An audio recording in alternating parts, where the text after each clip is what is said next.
Welcome to Golden Mastermind Seminars Radio with your host, Jeffery Combs. Good afternoon. Tuesday afternoon. What used to be the More Heart Than Talent Mindset Call is now the Golden Mastermind Seminars Facebook Live. Jeffery Combs Facebook Live, 2 for Tuesday, second Tuesday, year of our Lord 2023, September 12th. Good to be here with you, all of you believers and all of you people who are seeking some consciousness. So good to be here with you this afternoon. Today's topic is manifesting on command. Breathe, release, and let go. My honor to be here on Tuesday, 2 for Tuesday. Here is the email that went out on Monday.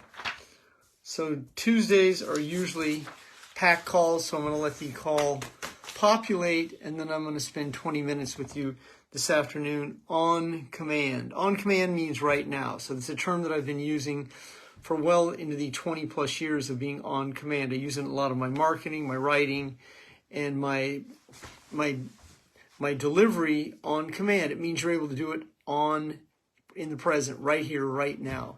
If someone calls on you, you can step right up to the front of the room and on command, deliver a keynote. Or on command, someone asks you to give insight or wisdom, you can stand right up and deliver the content like that on command. That's in consciousness. If you're in anxiety, fear, doubt, then you're going to go into fight or flight, and the first sound out of your mouth is going to be And that's where many people go into their analytical, egoic left brain, and that's the reptilian brain that sees lions and tigers, and I'm going to make a mistake, get in trouble, don't know what to say, don't know what to be, don't know what to do. And unfortunately, that is a lot of people in the world. And if that is not you, that is awesome. The content for you today is manifestation. Have you ever heard of Jordan Maxwell? If you have not, he has a great book called Matrix of Power. And Jordan Maxwell breaks down for you in the book Matrix of Power. You can also find his content on YouTube. He breaks down manifestation. And manifest comes from the shipping world. And Jordan Maxwell also covers maritime. So he covers maritime law, common law. And for those of you who have ever been down the rabbit hole and understand common law, it is the law of man. So in manifestation comes from the term manifest, which also is part of maritime law. I mean, this is just a little history on what I have learned over the last 40 years and understanding that. And so the banks are the banks of the river. That's where the bank comes from, a place to store, which goes back to the nine Knights Templar, going back to the journey from to the Holy Land. So there's a lot of history in understanding what manifest means. So manifest in my language for today is create. So manifest your dreams is also create your dreams. And the manifestation of those dreams will be a byproduct of your clarity. Kira Faircho has joined me here this afternoon. For those of you who do not follow Kira, please go ahead and post your website where people can see your brilliance. Kira is a world-renowned painter, and I do mean world-renowned. I mean, some of her paintings sell for multiple six figures. I happen to own one in my house, and it is a beautiful teepee, and it is a Blackfoot teepee with a buffalo painted on it. Feel free to look at Kira's website, and she is a manifester. She also is not only skilled at manifesting her vision onto canvas, and she does huge canvases as well, but she's also a very, very skilled real estate investor, and she has the vision of the outcome. I've had the privilege of coaching Kira going on 4 years. She rehired me to coach her for next year. So I have a very deep connection with her and understand how she's able to manifest on command. If you've ever interviewed a really talented painter and asked them how do they create, or an artist or any musician, they're able to create on command at times. There's also the term writer's block, painter's block, and many people lose their ability to have the vision of the outcome. But a skilled professional, a skilled manifester, someone who lives in high consciousness, is able to manifest on command. The lead into gold, that's alchemy. Water into wine, that's biblical. And these areas, that's what manifestation is. It's like you can create a masterpiece out of nothing. And that's what manifestation on command would mean. When the ego gets involved, the ego says, yeah, but.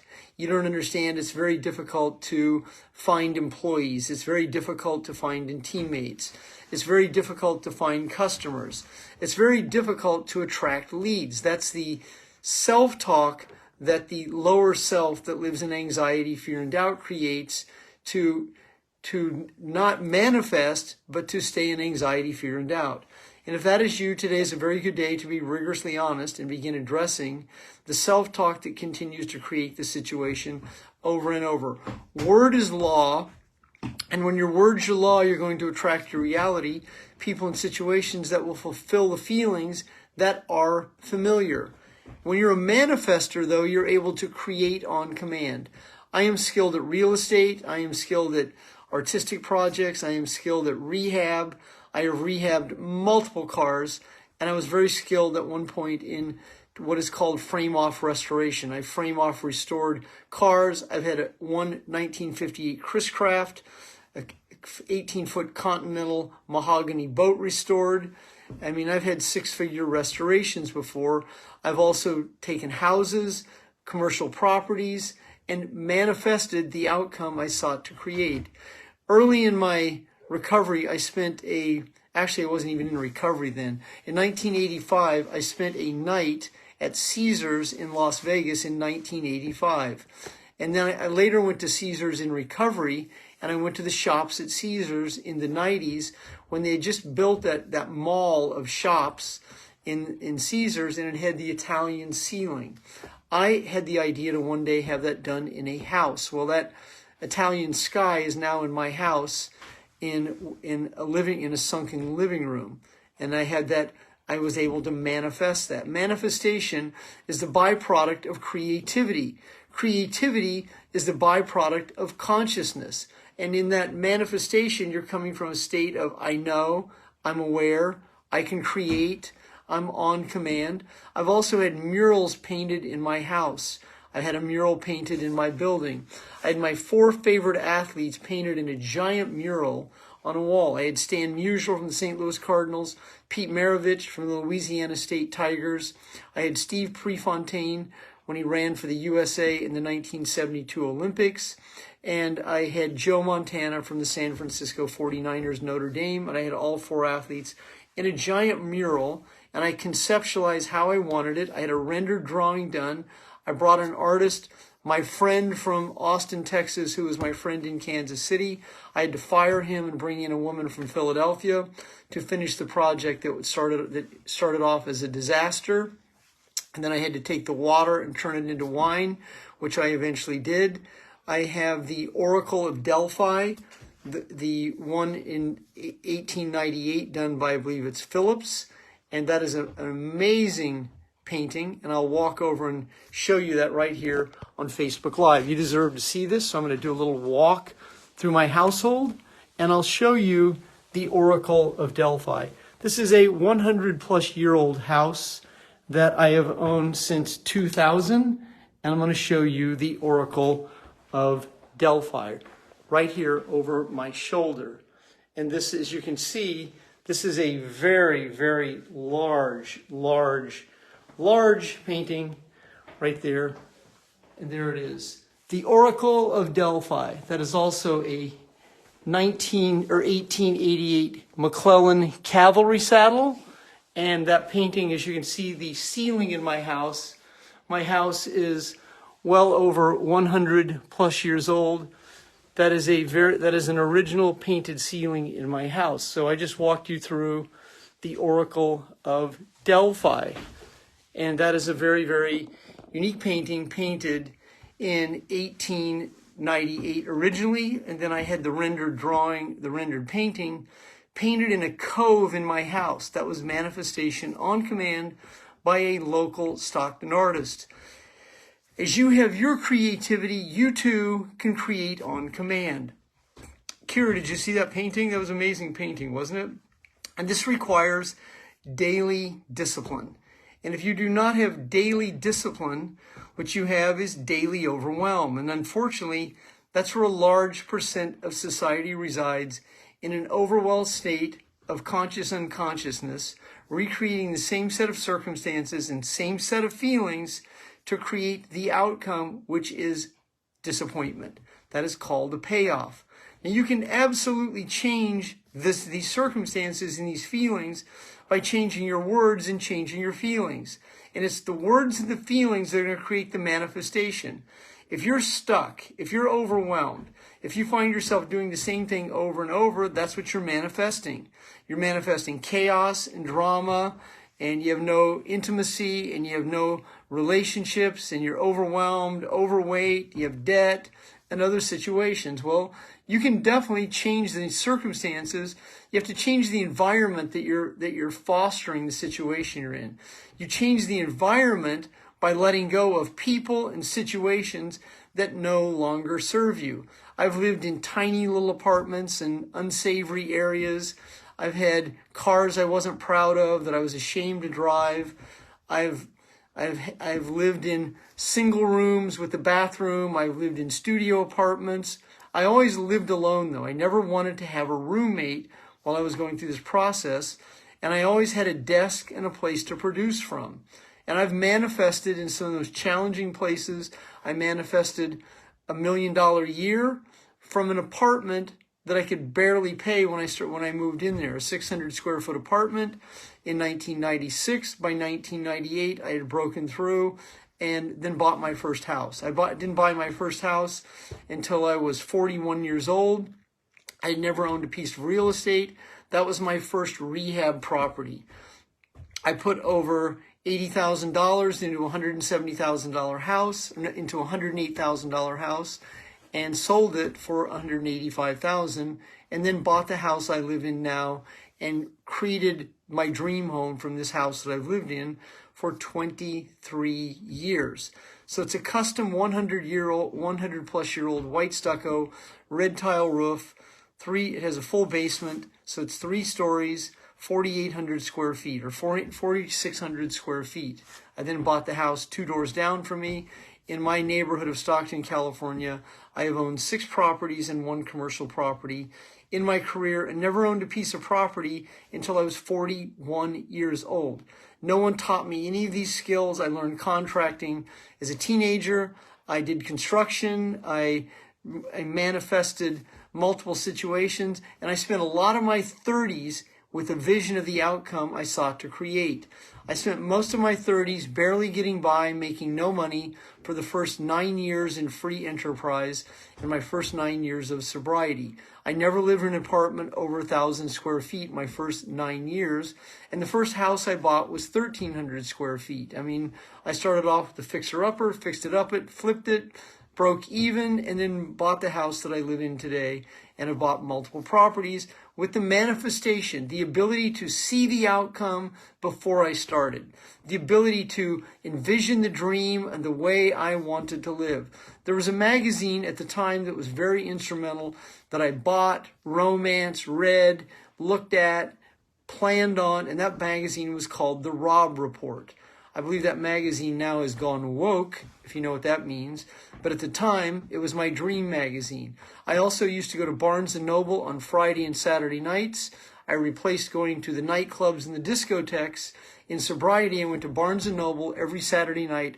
I was single throughout my entire 30s, most all of my 30s. And I would go to an AA meeting early, and then after the meeting, I would go to Barnes & Noble by myself. I would spend hours, the last 2 hours before the store would close. Barnes & Noble used to be open until 11 o'clock in Stockton, California. And when the 9 o'clock meeting went in, I would go to Barnes & Noble every Friday, Saturday night. And I would spend hours in those books. I would buy books. I started my book collection at that time. I started collecting hundreds and hundreds of books, manifesting my dream. And one of the situations that I manifested is I wanted to have a giant bookcase. As you can see over my shoulder, there's one of my bird's eye maple bookcases in my bedroom or in my office here, and I have a full-length bookcase in a sunken living room on the other end of my house, filled with books that I have collected over the last 35 plus years. I have every Louis L'Amour paperback that Louis L'Amour wrote that was not short stories. Then I went and bought every book of L'Amour's paperback short stories, and then his son Beau L'Amour came out with a few books after his death in 1988, and all those paperbacks are in mint condition on one in a section in my house over there. He wrote 88 paperbacks specifically with characters that weren't short stories, and I have every one of them.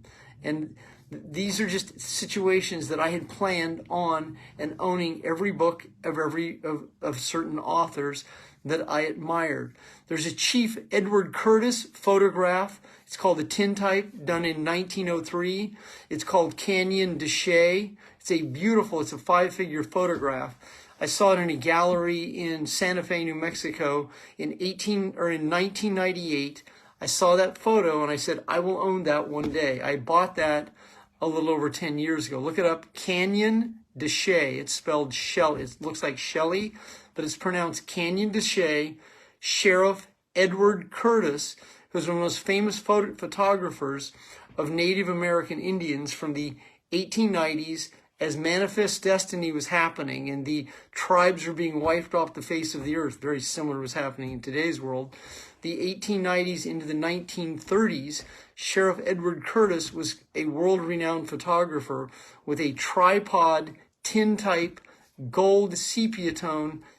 That was the style that came out. And it was amazing. It's amazing if you've ever seen his context. I own one of his photos, and that was another manifestation. What do you want? What do you seek to manifest? What is one of your dreams? Jim Rohn was famous for asking this question. I saw Jim speak on 6 different occasions, and Jim would ask this question at live events. He would also ask it on his recordings. What constitutes the good life? What constitutes the good life? I mean, that's for you to determine, and that's specific to you, not what your relatives want for you. What do you seek for yourself? Unfortunately, many people feel selfish when it comes to this. Many people are addicted to helping others, and they put themselves last, and then they aren't skilled at manifesting. They will go out of their way to manifest for someone else, which there is some credence to that. But if you're a chronic giver, an enabler, an over-obligator, and you do more for others than you do for yourself, there's a high probability you will have no assets at the end of your life because you're too guilty, you're too selfish to accrue these. And if you let other narcissists gaslight you for having dreams or having a vision or for having clarity about the outcome you seek, and you let them rob you of your dreams, that's on you, not on them. It's your responsibility, the ability to respond, to separate the feelings from the events that shape them. Have clearly defined boundaries about the outcome you seek to create. Kira said, I will own a very modern home overlooking water in Alaska. Now, I've known Kira for going on 4 years now, and I unequivocally know that that will be manifested. So that's what clarity is. It's a picture that's painted in your unconscious consciousness of the outcome you seek to create, and then you manifest it. I dreamed of owning a Corvette. I mean, Lou, you saw it. A few of you have seen. At one point, I owned a 1962 Corvette. I bought it for $58,000. I had it shipped to me. It was in very bad shape. It had low miles. It had right around 60,000 original miles. It took me 2.5 years to restore that car back to its original state, the exact way it came out of the factory in Detroit. I've had many people take pictures of themselves sitting in that car, standing in that car. At one point, I had 12 cars in my collection. I have now since downsized that, but it was the dream of my life to own a car collection and then have frame-off cars restored. I mean, that was one of my dreams. Then it became a dream to release that dream and simplify my life. I have 2 of those cars left, my 2 favorites, which are a 1973 TR6. It's an English touring car. Look it up. 1973 TR6 Triumph made by British Leyland Motors. I saw one when I was a child. determined that I was going to own one. I saw them when I lived in Kansas City in my 20s. I said, I will own one of those cars one day.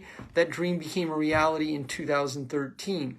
I also have left over a 1973 3.0 CS BMW, a very, very rare car. If you want to look it up, 3.0 CS BMW 1973. Both of those cars have less than 60,000 original miles, have been frame-off restored. Frame-off means car is taken apart, dismantled, piece by piece, painted by the piece. Not the whole car, painted by the piece. The car is completely put back together with as many original serial numbers as possible, which raises the value, has the original wheels, and the interior upholstery is brought back to the state that it comes out of the factory. It's called frame-off restoration. I also restore houses, furniture, and a multitude of situations. It gives me great joy and peace of mind because of the beauty of the project when it's finished. And if that's all part of the manifestation. This requires creativity, innovation, requires clarity, the vision of the outcome you seek to create. I mean, that's what the whole process is about. It's called creation on command. Thank you, Josh. It requires a relaxed urgency, meaning that if you're gonna manifest, it doesn't always manifest overnight. Yes, Kira. I had Kira says Porsche Carrera 911 Cabriolet was my dream car I bought in 2020. I wanted candy apple red or fire engine orange Chevelle. Very good, Kira. That's crystal clear. Kira, I had a 1983 911 SC that I purchased in 2005, frame off, restored it over a 3-year period. By 2008, that car was absolutely, this was a word left over from my addiction years, but in my era in the 70s and 80s, we used a word called choice. That is choice. That is choice. That means good. In my era, that was good. Oh, dude, that car, that ride is choice. Yes, Kira, I'll send you a picture of that car immediately after this Facebook Live. The vision to create the outcome. That's what it means. It means I see the outcome when I start. Start with the outcome in mind. That's a very common term. Begin with the outcome in mind. Well, that's what manifestation on command is. You see it first, you feel it, you sense it, you smell it, you understand, you smell the salt of the vacation you're going to take. You smell the salt air. You hear the breeze. You see the divvy tree blowing in Aruba. That was one of my dreams, was to go to the ABC Islands, Aruba, Bonaire, and Curacao. I went to Aruba on 2 different occasions. I had multiple hotels that I wanted to stay in. The Ritz-Carlton in Maui, well, that's a whole nother story now, isn't it? The Four Seasons in Maui, that's also another whole nother story right now. So breathe, release, and let go. No longer the mind-body connection to the events that shape the feelings. That's what letting go of anxiety, fear, and doubt is. You're separating yourself from the events that shaped that anxiety, fear, and doubt. You're separating your feelings from the overwhelm that you live in. You're no longer the mind-body connection that creates the dis-ease that the body resides in. You're able to manifest on command. You're able to attract your reality, people and situations that foster your dreams, your purpose, and your vision. If you're on today's Facebook Live and you've not accessed a free 20-minute coaching call, or you're a former client and you would like to speak to me, feel free to reach out to me and send me a message on Messenger. Right now I'm offering a 22-hour coaching package, an 11-month coaching package for a first-time client, or if you'd like to speak to me about rehiring me, feel free to send me a message. I would be honored to connect with you. I will be back here on Facebook Live this evening at 9 p.m. Pacific. This Facebook Live is officially a live. You have an outstanding afternoon.